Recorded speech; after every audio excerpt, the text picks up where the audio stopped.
saw that team behind you kind of pop up. Kind of what was your initial reaction to that? There was a couple like words like throughout the weeks like, oh, Duke might be in the regional here and there, and I heard a couple things, but when I saw him, I thought it was just a great opportunity, to be able to see some of my old teammates and old friends being able to play on the same ball field again, even though we're playing against each other this time, but just being able to have a great team in the regional and be able to compete against them is amazing.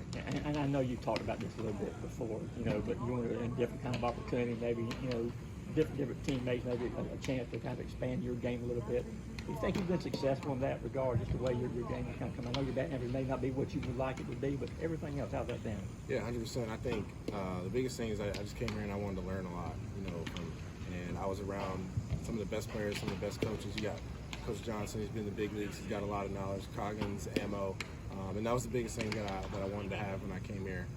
Is just getting a lot more knowledge and just getting a lot more teaching, you know what I mean? It's just being in, I feel like for me it's about being in that environment, putting yourself in the right environment where you can push yourself. It was a tough situation, coming into playing the SEC and, in half a season, but, it was something I was willing to do. I was, just because I'm not scared to take that risk, you know what I mean? It's just, and being on a great team and just seeing, how these guys are performing and how we're performing together, it's going to be an amazing season. I just can't wait to see where we go.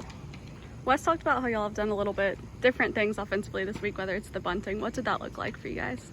Yeah, so Wes talked a lot about, in the postseason, the games look a lot different in any level you look at, MLB, college.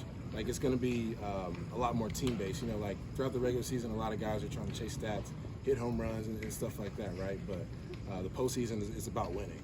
So whatever you can do, because I feel like in the postseason it's real competitive, and having that experience in last year and in previous years, it's just about the small things. So it might be a 2-3 ball game, and you might have first and second. You got to get a bunt down and move the runner over. So that's why we've been working on it and just really harping on that. Talk about the way that Robbie solidifies that lineup now that he's back. Oh, it's golden spikes. It's a great addition to the team. He's just as I think Henny said earlier, he's just a great leader. It's a guy that guys lean on, and he doesn't talk too much, but he just leads by an example. The way he goes about his routine, his process, and just the way he performs on the field, and his just competitive nature. Just a lot of guys just feed off that. That's just what a leader does. A leader leads by example, and other guys follow that. So it's great to have Robbie back. It's been a while since you've had Zabo and Robbie there together in the game. It was about a month, I guess.